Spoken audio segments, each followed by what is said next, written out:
it's basically flat ground, Midwestern scenery, and it's a terminal railroad, which means that it doesn't have that much way freight. It's all of the work is basically just local jobs. So then the railroad expanded a little bit. There's actually 5 yards in the city itself. There's actually 5 yards. So you got Union Yard over on the far wall. You got Ice Dock Yard on the first peninsula. Then you have Heartland Yard up here in the front table. You have Gateway Yard on this side, and then back in the corner you have Crossroads, which is basically an intersection. It's not really used as a yard, but it's an intersection track. So the concept would be is that's where all your freight's coming from, somewhere else, into Gateway Yard where all the switching's done. I also built what I call on-scene staging up here in the middle of the loop, where the trains are set up with the cabooses. That's simplistically, that's a staging yard where we run way freight all the way around the railroad through town over to Gateway Yard so that it can be classified and then sent all the way back to staging. So as far as way freight goes or classification, that's the extent of what we do as far as moving big freight over, a long ways. But keep in mind, again, the entire railroad is set up as one big city or one big town. Then we expanded again and we contracted work with the coal mine and the gravel company, which are the two biggest businesses located in the center peninsula. So you can think of them as a spur line or a branch line or something that takes you a little ways out of town so that, we're digging coal and we got a quarry operation. And after the guys decided that they wanted to start scenery, we built the mountain over in the corner.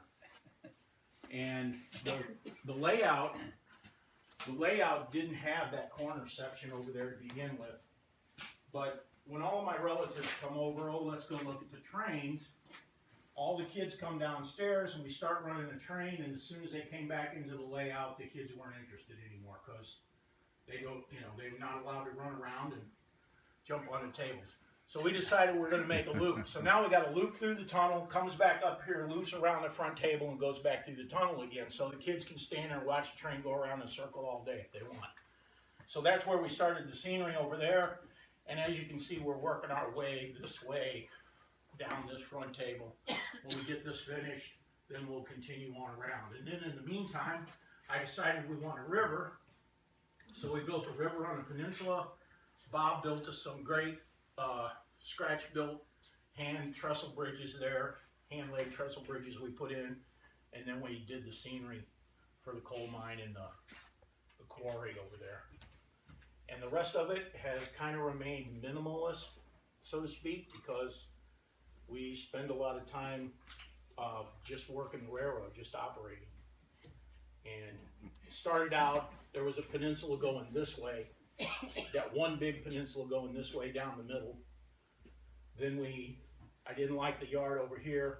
I put the yard all the way down the back. That yard was way too big. So then I split back up into 2 yards again. Then we took the peninsula out of the middle and we put 3 down this way. And that's kind of where it stayed. They threatened not to come over anymore if I changed it. Kept changing it every day.